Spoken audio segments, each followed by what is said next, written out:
I'm out here to support the people making their voice known, to protest ICE in our cities, to protest the Trump administration in general. They're extremely corrupt. It's the indiscriminate violence, people's human rights that are just being violated. I actually grew up registered a Republican, but I just can't. It's just so wrong on so many levels. Right? This is only the second time I've ever protested. First time was in 1967 and 68. I feel as strongly about this as I did the Vietnam War. So I don't like him, I don't like his policies, and it does make a difference. People say it might not, but it does. There's people out here that are being kidnapped, and people that step up to protect those people, they're being killed for. I'm pretty left-leaning, but I have a lot of right-leaning friends, and they are 100% against everything going on, because they know it's wrong. It's like they're seeing the people that we should be against aren't immigrants. It's the people that tell us to hate those people. My father fought in World War II in the Pacific, fought against this kind of thing, and now here we are. Yeah, just what I'm saying is so wrong. I want the truth to mean something. I want accountability to mean something. Being against Trump and everything he's been doing. From the start, it was just more that he was acting like a dictator, but as things have moved on, it's everything with ICE. He's actually hurting people. I just cannot stand the things that he's doing to our country. My dad and all his cousins were World War II vets.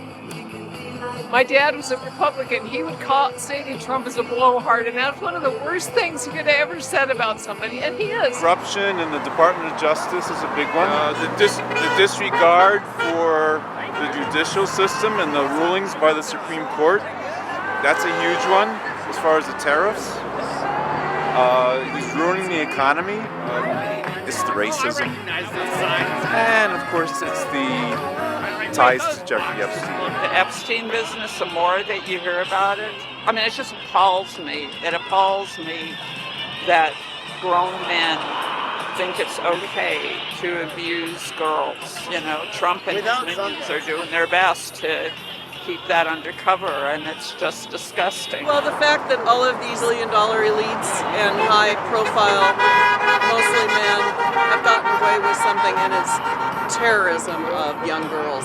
I don't trust him. He lies constantly, and I don't like that. That's not a good attribute for a president. I care about this country. That's why. What's going on is not right. That's all. Hey, you know what? If Congress isn't going to act, if they're not going to use the power that they have because they're afraid, then the people have to act. And that's what's happening. I'm from the East Coast. I saw what he did to Atlantic City. He's always been a grifter. He's always been somebody who just stealing from everybody. You see what's going on in the world. I feel like it's our duty to speak up and do the right thing and make sure that everyone is being allowed to just live.